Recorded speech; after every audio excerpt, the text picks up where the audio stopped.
جو تعلیمی پالیسی لائی جا رہی ہے، نئی نئی جو تعلیمی اسکیمیں اور تعلیمی پالیسی کا نفاذ کیا جا رہا ہے، اگر ہم نے عقل مندی سے کام نہیں لیا، اگر ہم نے دانش مندی سے کام نہیں لیا، تو ہمیں بھی یہ خطرہ محسوس ہوتا ہے کہ کہیں ایسا نہ ہو کہ ہماری آنے والی نسلوں کا دین اور ایمان کا تحفظ نہ ہو سکے۔ اور یہ اکثریت اور ان کی نئی نئی سازشیں اور نئی نئی تعلیمی پالیسی کہیں ایسا نہ ہو کہ ہمارے آنے والے بچوں کے ایمان اور دین کے اوپر ڈاکہ ڈالے۔ اس لیے ان حالات میں یہ ضرورت، اس بات کی ضرورت ہے کہ ہم اپنے بچوں کو سب سے پہلے اپنے بچوں کے دین اور ایمان کی حفاظت اور بقا کی فکر کریں۔ ہمارے بچوں کا دین اور ایمان کا تحفظ کہاں سے ہوگا؟ انہی مدارس سے اور مکاتب سے۔ مکاتب اور مدارس اگر قائم رہیں گے، اگر ہمارے گاؤں میں مکاتب قائم رہے، ہمارے علاقے میں مدارس قائم رہیں گے، تو مجھے اللہ کی ذات سے امید ہے کہ جب تک کہ یہ مدارس رہیں گے، جب تک کہ مکاتب رہیں گے، انشاءاللہ ہماری آنے والی نسلوں کا دین اور ایمان باقی رہے گا۔ یہ مدارس اور یہ مکاتب دین و ایمان اور اسلام کے تحفظ کے ضامن ہیں۔ آج ان مدارس کا یہ دین ہے، ہمارے سروں کے اوپر ٹوپیاں ہیں، ہمارے چہروں کے اوپر داڑیاں ہیں، ہماری پیشانی پہ سجدے کا نشان ہے، مسجدوں کے گنبد و مینار ہیں، یہ مدرسوں کا دین ہے۔ نماز پڑھانے والا امام، اذان دینے والا مؤذن، نکاح پڑھانے والا قاضی، جنازہ پڑھانے والا امام، یہ مدرسوں کا دین ہے۔ مدرسے نہیں رہیں گے تو کوئی اذان دینے والا نہیں ملے گا، نماز پڑھانے والا نہیں ملے گا، نکاح پڑھانے والا نہیں ملے گا، جنازہ پڑھانے والا نہیں ملے گا۔ یہ مدرسوں کا دین ہے۔ اس لیے سب سے بنیادی بات تو یہ ہے، یہ پیغام ہے آج کے اس اجلاس سے، کہ ہم سب اپنے بچوں کے دین اور ایمان کے تحفظ کے لیے ان مدارس سے اپنے رشتے کو مضبوط کریں گے۔ دوسری بات، یہ جو کہا جاتا ہے، آج ضرورت اس بات کی ہے کہ ہم اپنے بچوں کو ڈاکٹر بنائیں، اپنے بچوں کو انجینئر بنائیں، اپنے بچوں کو پائلٹ بنائیں، اپنے بچوں کو IAS اور IPS بنائیں۔ بالکل اس کی ضرورت ہے اور بنانا چاہیے، اس کے بغیر کوئی چارہ نہیں ہے۔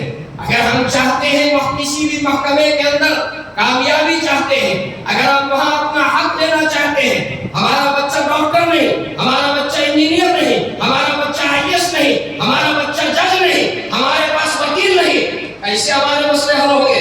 اس لیے ضرورت ہے کہ ہمارا بچہ وکیل بھی ہو، جج بھی ہو، ڈاکٹر بھی ہو، IAS بھی ہو، IPS بھی ہو، پائلٹ بھی ہو، سب کچھ ہونا اس کی ضرورت ہے۔ لیکن ڈاکٹر بنانے سے پہلے، IAS اور IPS بنانے سے پہلے ہم اپنے بچوں کو مسلمان بنائیں، ہم اپنے بچوں کو مسلمان بنا لیں۔ بڑی ذمہ داری سے ایک بات میں پیش کرتا ہوں، جس علم کا رابطہ اللہ سے نہیں، جس علم کا رابطہ اللہ سے نہیں، جس کا رشتہ وہاں سے نہیں ہوگا، وہ ڈاکٹر بھی بن جائے گا، مریض اس کے ہاسپٹل میں ہے۔ آپ دیکھ لیجیے حالات، بیچارہ قریب 50,000 روپے لے کر ہاسپٹل جاتا ہے، اور وہ 50,000 روپے ڈاکٹر جو ہے غیر ضروری چیک اپ میں اس کے پیسے کو برباد کر دیتا ہے۔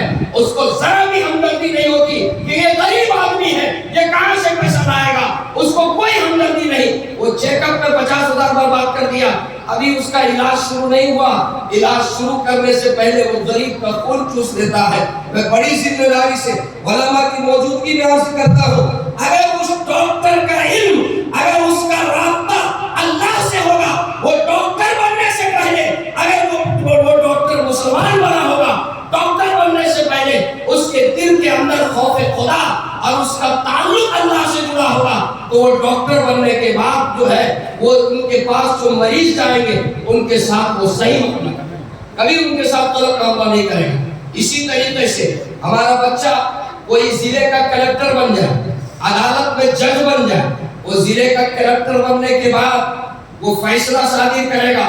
میں بڑی ذمہ داری سے کہتا ہوں، وہ کلکٹر بننے سے پہلے اگر اس کے علم کا رابطہ اللہ سے ہوگا، اگر صحیح علم و کو سیکھا ہوگا، اس کے دل میں اللہ کا خوف ہوگا، تو وہ جب قلم چلائے گا تو کسی کے اوپر اس کے قلم سے کسی کے اوپر ظلم نہیں ہوگا، وہ انصاف کرے گا، وہ انصاف کا معاملہ کرے گا۔ شرط یہ ہے بنیاد پہلے ہماری درست ہو جائے۔ پورا مجمع یہ ارادہ کیجئے ہم اپنے بچوں کو انشاءاللہ پہلے مسلمان بنائیں گے، دینی تعلیم سے آراستہ کریں گے، اور اس کے بعد انشاءاللہ ہم اپنے بچوں کو عصری تعلیم سے بھی انشاءاللہ آراستہ کریں گے انشاءاللہ۔ میں انہی چند معروضات کے اوپر اپنی بات کو ختم کرتا ہوں۔ حضرت مولانا مفتی سیف اللہ القاسمی قدس العالی جو ہمارے رفیق محترم ہیں، جنہوں نے ابھی ایک ادارہ قائم کیا ہے کرما ٹاؤن میں، بنات کا ادارہ، جس کا آغاز 16 تاریخ کو ہے۔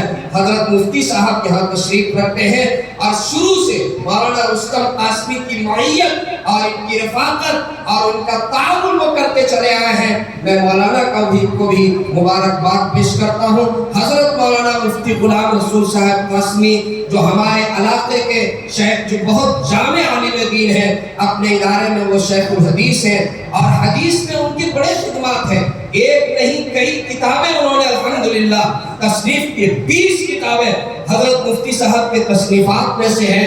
حدیث کی کتاب الحمدللہ مفتی صاحب تشریف رکھتے ہیں، میں مفتی صاحب کا بھی استقبال کرتا ہوں۔ ساتھی جتنے علماء ہیں، حضرت مولانا غلام مصطفیٰ قاسمی جو جھارکھنڈ کے ممتاز عالم ہیں، دیگر تمام علماء کرام، ابھی آپ کے سامنے حضرت مولانا ڈاکٹر حمزہ القاسمی ماشاءاللہ انہوں نے اپنا تعصب پیش کیا۔ تمام علماء کی آمد، میں ان کو مبارکباد پیش کرتا ہوں۔ ہمارے ضلع کے حضرت مولانا الیاس صاحب فعال عالم دین ہیں، ابھی انہوں نے سیرت کو اس کمپٹیشن بہت کامیاب انعقاد کیا۔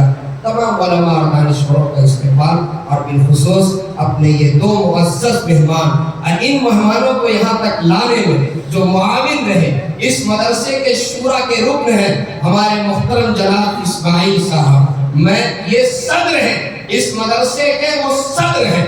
میں اگر ان کا تذکرہ نہ کروں تو میں سمجھتا ہوں کہ بڑی ناسپاسی ہوگی۔ روز اول سے ان کا تعاون، ان کا مفید مشورہ، اور ان مہمانوں کی آمد میں ان کا سب سے اہم کردار، میں دل کی گہرائی سے اسماعیل بھائی کو بھی شکریہ کے ساتھ میں اپنی بات کو ختم کرتا ہوں۔ وما توفیق